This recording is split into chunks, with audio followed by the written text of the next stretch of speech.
Les masques de diapositives sont un moyen très simple d'utiliser le diaporama puisqu'ils nous permettent de créer une disposition que l'on pourra reporter autant de fois qu'on veut sur autant de diapositives que l'on veut.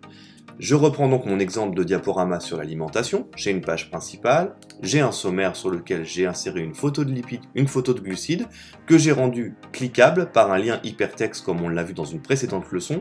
Donc quand je clique sur lipides, j'arrive sur la diapositive lipides. Quand je clique sur glucides, j'arriverai sur la diapositive glucides. Ce qui m'intéresse maintenant, c'est de venir mettre ici une petite image qui, en cliquant dessus, me ramènera vers le sommaire, de manière à ce que je puisse naviguer plus facilement entre les chapitres. Je veux faire de même ici. Alors évidemment, je peux me mettre sur la première, insérer une image, faire un clic droit sur cette image, lui attribuer un lien hypertexte vers le sommaire, et puis recommencer sur cette page-là. Mais on peut aussi imaginer que j'ai 4, 5, 6 diapositives qui concernent l'alimentation, les protéines, l'eau, etc. J'ai fait un diaporama très court, mais il pourrait être beaucoup plus long. Je ne vais pas m'embêter à refaire systématiquement la même opération, d'autant qu'il faudra que je m'arrange à essayer de faire en sorte qu'il soit calé de la même manière sur la page. Je vais donc créer un masque de diapositives qui va être créé une fois et qui pourra être reporté autant de fois que je veux sur les diapositives. Pour cela, je vais dans Affichage, Masque des diapositives. J'ai une nouvelle section qui s'ouvre. Nous ne sommes plus réellement dans le diaporama, mais dans les masques de diapositives. J'ai toute une proposition qui m'est faite avec différents masques de diapositives. Si j'utilise par exemple celle-ci sur une de mes diapositives, j'aurai un pied de page en haut qui m'affichera la date. J'aurai un style de titre qui sera prévu, des sous-titres prévus. Je peux aussi avoir cette disposition, etc., etc. Peu importe laquelle, ce qui m'intéresse moi, c'est de créer une disposition vierge. Je sélectionne donc toutes celles qui ne m'intéressent pas et je les supprime. La première, je vais également supprimer tout ce qu'il y a dessus. Elle ne nous intéresse pas et on ne se servirait pas de cette première. Tout simplement parce que en intégrant un élément n'importe lequel ou un texte sur la première des dispositions, automatiquement les autres reçoivent la même disposition, ce qui ne m'intéresse pas dans le cas présent. Je vais donc commencer directement à partir de la deuxième disposition. Je vais donc insérer une petite image via le navigateur en ligne intégré à PowerPoint.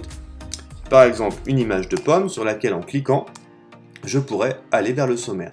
Je choisis une pomme, par exemple celle-ci, je fais insérer, l'image va arriver ici, voilà. Je la réduis à une taille qui soit conforme à mon document.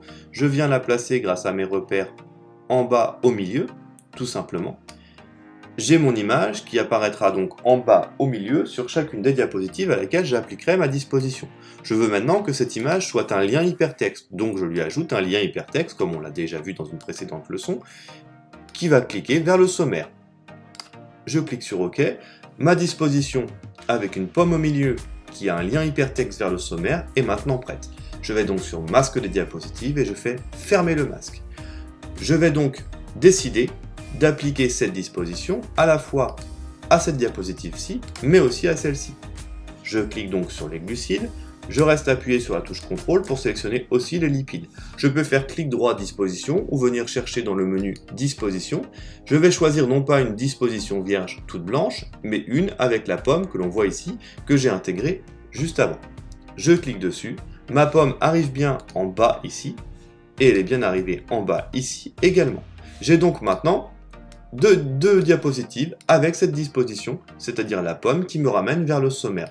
Si j'avais eu un diaporama beaucoup plus long avec 5 ou 6 autres diapositives sur l'alimentation, je pouvais tout à fait leur appliquer cette disposition plutôt que d'avoir systématiquement à refaire la même opération 5, 6 ou 7 fois. Je vais lancer le diaporama pour m'assurer que mes liens fonctionnent bien. Diaporama, à partir du début, j'ai donc ma page d'alimentation. Le sommaire, quand je clique dessus, j'arrive vers les lipides. La pomme me ramène bien vers le sommaire. Quand je clique sur glucides, j'arrive sur la diapositive glucides. Et en cliquant sur la pomme, je reviens bien vers le sommaire.